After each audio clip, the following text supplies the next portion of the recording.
Hello student, আমি তাপস রায়। আজকে এই ভিডিওতে তোমাদের দ্বাদশ শ্রেণীর রাষ্ট্রবিজ্ঞানের থার্ড সেমিস্টারে যে প্রথম অধ্যায়টি আছে দ্বিতীয় বিশ্বযুদ্ধ পরবর্তী সময়কালে আন্তর্জাতিক সম্পর্ক, তো এরই পার্ট 3 এবং এটি তোমাদের শেষ পার্ট। তো এই পার্টের মাধ্যমে তোমাদের প্রথম অধ্যায় শেষ করছি।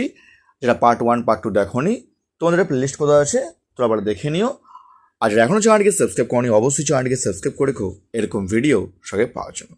এবার তোমাদের প্রথম প্রশ্ন, কমিনফর্ম গঠিত হয় কবে?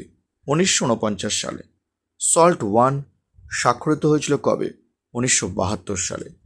দ্য রিলেশন অফ নেশন গ্রন্থটি কার লেখা? হার্টম্যান। সিআইএ কোন দেশের গোয়েন্দা বিভাগ? মার্কিন যুক্তরাষ্ট্র। The making of foreign policy গ্রন্থটির লেখককে? Joseph Frankel. The limits of foreign policy গ্রন্থের লেখককে? Burton Marshall. আসবো পরের প্রশ্ন। যুগোস্লাভিয়ার জোট নিরপেক্ষ আন্দোলনের নেতা কে ছিলেন? Marshal Tito. সার্ক প্রতিষ্ঠিত হয় কবে? 1985 সালে। বর্তমানে সার্কের মোট সদস্য সংখ্যা কত? 8টি। কমেকন ও কমিনফর্ম গঠন করেছিল কোন দেশ? Soviet union. বার্লিন প্রাচীর কবে ভেঙে ফেলা হয়? 1989 খ্রিস্টাব্দে। তারপর the cold war study in US foreign policy গ্রন্থটি কার লেখা? Walter Lippmann. সল্ট 2 স্বাক্ষরিত হয় কবে কাদের মধ্যে? 1979 খ্রিস্টাব্দে মার্কিন যুক্তরাষ্ট্র ও সোভিয়েত ইউনিয়নের মধ্যে। এনপিটির পুরো নাম কি? নন প্রলিফারেশন ট্রিটি। তেহরান সম্মেলন অনুষ্ঠিত হয় কবে? 1943 খ্রিস্টাব্দে। আসবো পরের প্রশ্ন। মিউনিক চুক্তি কবে স্বাক্ষরিত হয়? 1938 খ্রিস্টাব্দে। কমেন্টান বিরোধী চুক্তি স্বাক্ষরিত হয় কবে? 1936 খ্রিস্টাব্দে। দ্বিতীয় বিশ্বযুদ্ধের সমাপ্তি ঘটে কবে? 1945 খ্রিস্টাব্দে। মলোটভ কে ছিলেন? সোভিয়েত পররাষ্ট্রমন্ত্রী। সিয়াটো এবং মেডো গঠিত হয় কবে?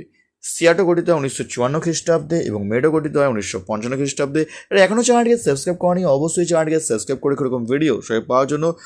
আর তোমরা কেউ পড়তে চাও, স্ক্রিনে ফোন নাম্বার দেওয়া আছে। আমি অফলাইন বা অনলাইন দুভাবে পড়ে থাকি। আর আমি অফলাইন তোমরা কিন্তু যে গণিতপুর হাই স্কুল আছে তার পিছনে পড়ে থাকি। আমি চাইলে তোমরা অনলাইন ক্লাসও করতে পারো। অনলাইন ক্লাস কিন্তু প্রপারলি অফলাইনের মতো চাইলে তোমরা দুটো ফ্রি ডেমো ক্লাস দেখতে পারো। আর তোমরা বলে পার্ট 1 পার্ট 2 যা দেখো নি, তোদের প্লেলিস্ট করে দেওয়া আছে, সেখানে তোমরা যাবতীয় ভিডিও তোমরা পেয়ে যাবে। ঠিক আছে, নেক্সট দেখো পরের প্রশ্ন। দেখো, গ্রিস তুরস্ক ন্যাটোয় যোগ দেয় কবে? 1952 খ্রিস্টাব্দে। জেনেভা সম্মেলন অনুষ্ঠিত হয় কবে? 1954 খ্রিস্টাব্দে। কুদেতা কি? বলপূর্বক আকস্মিকভাবে সরকারের পরিবর্তন। ভারত পরীক্ষামূলকভাবে পারমাণবিক বিস্ফোরণ ঘটায় কবে? 1998 খ্রিস্টাব্দে। আসবো পরের প্রশ্ন। মার্শাল পরিকল্পনার মূল উদ্দেশ্য কি? যুদ্ধবিধ্বস্ত ইউরোপের দেশগুলির অর্থনৈতিক পুনর্জীবিত করা। ন্যাটোর প্রণাম কি? North Atlantic treaty organization. G77 বলতে কাদের বোঝায়? জোট নিরপেক্ষ দেশগুলোকে নিয়ে গড়ে ওঠা যে গোষ্ঠী তাকে কিন্তু G77 বলা হয়। লৌহ যবনিকা তত্ত্বটি কে উপস্থাপন করেন? চার্চিল। কেমন? নেক্সটে পরে প্রশ্ন রাখো। দ্য কোল্ড ওয়ার গ্রন্থিকার লেখা? Walter Lippmann. ঠান্ডা যুদ্ধের শেষ পর্যায়ের কোন সময়কালকে বলা হয়? 1973 থেকে 88 খ্রিস্টাব্দ।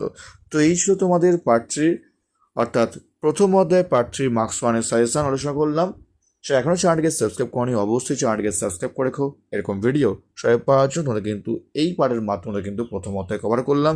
খুব তাড়াতাড়ি তোমার জন্য দ্বিতীয় অধ্যায় তোমাদের আছে আলোচনা করবো। এখনও চ্যানেলটিকে সাবস্ক্রাইব করনি অবশ্যই চ্যানেলটিকে সাবস্ক্রাইব করে রেখো এরকম ভিডিও সবাই পাওয়ার জন্য। আজকের মতো এইটুকুই।